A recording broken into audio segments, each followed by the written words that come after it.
Hi veg foodies, welcome to made allrounder. ఇది summer season కదా. Summer అనగానే మనకు ముందుగా గుర్తొచ్చేవి వడియాలు, పచ్చళ్ళు. ఈరోజు బియ్యపు రవ్వ వడియాలు పెట్టుకోవడం సులువుగా చూపించబోతున్నాను. మరి ఇంకెందుకు ఆలస్యం, ఒకసారి మీరు ట్రై చేయండి.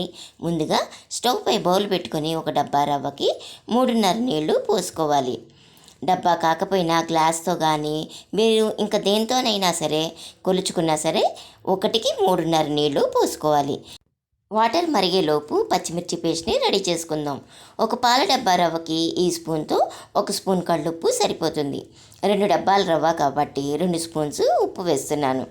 మీ కారానికి తగినట్టుగా పచ్చిమిర్చిని వేసుకోండి. దీనిని మిక్సీ పట్టి రెడీగా ఉంచుకోండి. ఈ పేస్ట్ని వాటర్లో వేసి కలుపుకోండి. వాటర్ హీట్ అయ్యేంత వరకు స్టవ్ ఆన్లోనే ఉంచుకోండి. వాటర్ మరగడం స్టార్ట్ అవ్వగానే వాటర్లో గరిటెతో కలుపుకుంటూ రవ్వ పోసుకుంటూ ఉండాలి. కలపడం ఆపితే రవ్వ గడ్డ కట్టేస్తుంది.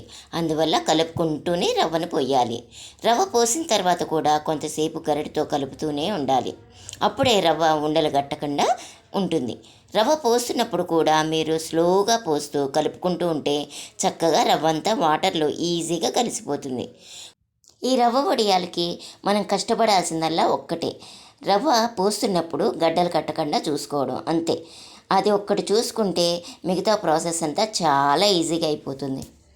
ఈ రెసిపీ చేయడం చాలా సులువు కాబట్టి ఈ సమ్మర్లో మీరు కూడా ఒక్కసారి ట్రై చేసి చూడండి. ఒక్కసారి చేసుకుంటే సంవత్సరం మొత్తం చక్కగా ఎంజాయ్ చేస్తూ తినేయచ్చు. ఇప్పుడు రవ్వ కొద్దిగా గట్టిపడింది.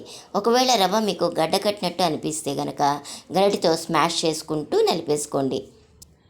రవ్వ తుకతుకలాడుతూ ఈ కన్సిస్టెన్సీకి రాగానే స్టవ్ ఆపేసి కొంతసేపు ఆరనివ్వండి.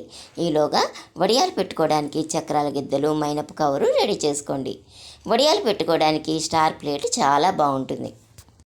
చక్రాల గిద్దల్లో ఫిల్ చేసుకునేందుకు దానికి సరిపడా స్పూన్ పెట్టుకుంటే రవ్వని ఈ విధంగా లోపలికి స్టఫింగ్ చేసుకుంటూ పెట్టుకోవడానికి వీలుగా ఉంటుంది. ఇలా నొక్కుకొని స్టఫింగ్ చేసుకోవడం వల్ల లోపల గ్యాప్స్ రాకుండా ఉంటుంది. అంతేకాకుండా మనం ఒత్తుకునేటప్పుడు కూడా చక్రాలు చక్కగా వస్తాయి. ఫిల్ చేయడం అయిపోగానే స్టఫింగ్ని కొద్దిగా లోపలికి తీసుకోండి.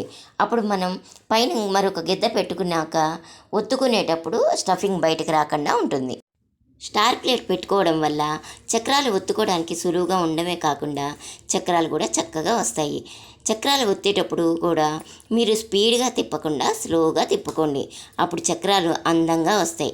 మనం చేసే ప్రతి పని ఒక కళేనండి. అందుకే వర్క్ ఈజ్ వర్షిప్ అంటారు మన పెద్దలు. మనం ఏ పనినైనా ఎంత శ్రద్ధగా చేస్తామో దాని రిజల్ట్ కూడా అంతే చక్కగా వస్తాయి.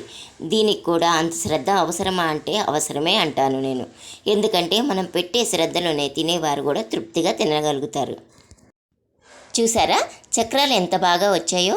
మేము స్టార్ ప్లేటే కాకుండా నార్మల్ ప్లేట్ కూడా పెట్టాము. అందుకే కొన్ని చక్రాలు లావుగా, కొన్ని చక్రాలు సన్నగా వచ్చాయి. బట్ ఏదైతేనేం అన్నీ చాలా బాగా వచ్చాయి. వీటిని ఎంత మంచి ఎండలో ఆరబెట్టినా సరే మినిమం 2-3 రోజులు ఖచ్చితంగా ఎండబెట్టాల్సిందే. చూసారా, ఇవి ఒక్క ఎండకే సగం పాటు ఎండిపోయినాయి. సంవత్సరం పాటు నిల్వ ఉండాలి గనక ఇంకా 2-3 రోజులు పూర్తిగా ఎండనిస్తే వడియాలు పాడవకుండా ఉంటాయి. 2-3 రోజుల పాటు మంచి ఎండలో బాగా ఎండబెట్టాము. చూసారా ఎంత బాగా ఎండిపోయాయో. ఇప్పుడు ఇవి నూనెలో వేయించుకోవడానికి రెడీగా ఉన్నాయి. ఇప్పుడు వీటిని నూనెలో వేయించుకుందామా. ఒక ప్యాన్లో నూనె పోసి నూనె కాగిన తర్వాత వీటిని వేసుకోవాలి.